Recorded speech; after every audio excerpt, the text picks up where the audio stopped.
آج ہر شخص کا گلہ ہے، رزق کی تنگی ہے، برکت نہیں ہے۔ دوستو، برکت کے دروازے تو ہم نے اپنے ہاتھوں سے بند کیے ہوئے ہیں۔ اللہ نے رزق کے دروازے بھی بتائے ہیں، ان کو کھولنے کے طریقے بھی بتائے ہیں، لیکن ہمیں نہ رزق کے دروازوں کا علم ہے، نہ ان کو کھولنے کے طریقے آتے ہیں۔ نماز یہ رزق کو کھولنے کی ایک چابی ہے۔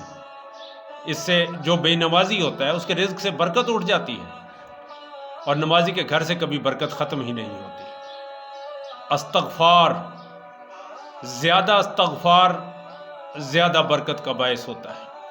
انسان اپنے گناہ بھی کرتا رہتا ہے، توبہ نہیں کرتا، اس سے رزق اور زندگی سے برکت اٹھ جاتی ہے۔ صدقہ، اس سے رزق کے دروازے کھلتے ہیں۔ اللہ کا وعدہ ہے 10 دنیا میں واپس کروں گا، 70 آخرت میں واپس کروں گا۔ تقویٰ، جو شخص گناہوں سے دور رہتا ہے اس کے رزق میں برکت اور اضافہ ہوتا ہے۔ نفلی عبادت کی کثرت، ہم تو فرض عبادت نہیں کرتے، جو بندہ نفلی عبادت کی کثرت کرتا ہے تنگ دستی کے دروازے اس پر بند کر دیے جاتے ہیں۔ حج اور عمرہ کی کثرت سے رزق کے دروازے کھلتے ہیں، اور حج اور عمرہ کی کثرت سے انسان کے گناہ بھی اسی طرح معاف ہو جاتے ہیں، اور بے برکتیاں اس طرح جل جاتی ہیں جس طرح آگ کی بھٹی سے سونے اور چاندی کی میل ختم ہو جاتی ہے۔ رشتہ داروں سے اچھا سلوک کرنا، صلہ رحمی کرنا، یہ رزق کے دروازے کھولتا ہے۔ کمزوروں اور غریبوں کے ساتھ حسن سلوک، ان کے ساتھ صلہ رحمی کرنا، یہ رزق کے دروازے کھولتا ہے۔ اللہ پر توکل کرنا، اپنے زور بازو پر نہیں، کیونکہ اللہ فرماتا ہے من یتوکل علی اللہ فہو حسبہ، جو میرے اوپر توکل کرتا ہے میں اس کے لیے کافی ہو جاتا ہوں۔ اور پھر شکر ادا کرنا، اللہ فرماتا ہے وَلَئِن شَكَرْتُمْ لَأَزِيدَنَّكُمْ، اگر تم میرا شکر ادا کرتے رہو گے تو میں تمہاری نعمتوں میں اضافہ کرتا چلا جاؤں گا۔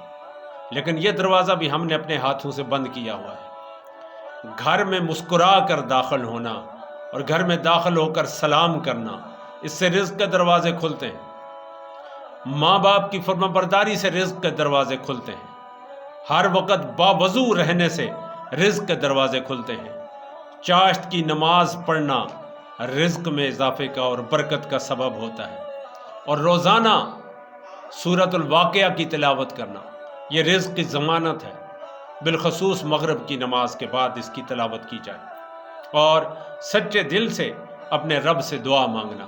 اللہ دعائیں رد نہیں کرتا، اللہ تو خود فرماتا ہے جب بھی کوئی پکار کرنے والا مجھے پکارتا ہے میں اس کی پکار کو سنتا ہوں۔ بجائے اللہ کے گلے کرنے کے اپنی کمائیوں کو دیکھیں۔ جہاں جہاں اپنے ہاتھوں سے دروازے بند کیے ہوئے یہ میں نے چابیاں بتا دی ہیں، ان چابیوں کو لگائیں، رزق کے دروازے کھولیں۔ فرض نمازوں کی پابندی کے ساتھ ساتھ ان تمام کاموں کی اللہ ہمیں کثرت سے توفیق عطا فرمائے، اور جب اللہ نواز دے تو پھر اپنی جیب میں نہیں رکھنا۔ اگر میری ضرورت 800 روپے سے پوری ہوتی ہے اور میری جیب میں 1000 روپیہ ہے، تو جو 200 روپیہ فالتو ہے وہ میرا نہیں ہے، وہ کسی کا حصہ اللہ نے میری جیب میں رکھا ہے، اور اللہ کسی مانگنے والے کو بھیج بھی دے گا۔ اگر آپ نے اس کو حصہ نہ دیا جو اس کا حصہ اللہ نے آپ کی جیب میں رکھا ہوا ہے، تو پھر آپ کا 800 بھی چلا جائے گا، وہ 200 بھی آپ کے ہاتھ میں نہیں آئے گا۔ اللہ ہمیں اس طریقے سے رزق میں اضافے کے اعمال کرنے کی توفیق عطا فرمائے جس طرح اللہ اور اس کے محبوب صلی اللہ علیہ وسلم نے بتائے ہیں، اور اللہ کے راستے میں خرچ کرنے کی توفیق عطا فرمائے۔ الصلاۃ والسلام علیک یا سیدی یا رسول اللہ وعلی آلک و اصحابک یا سیدی یا حبیب اللہ۔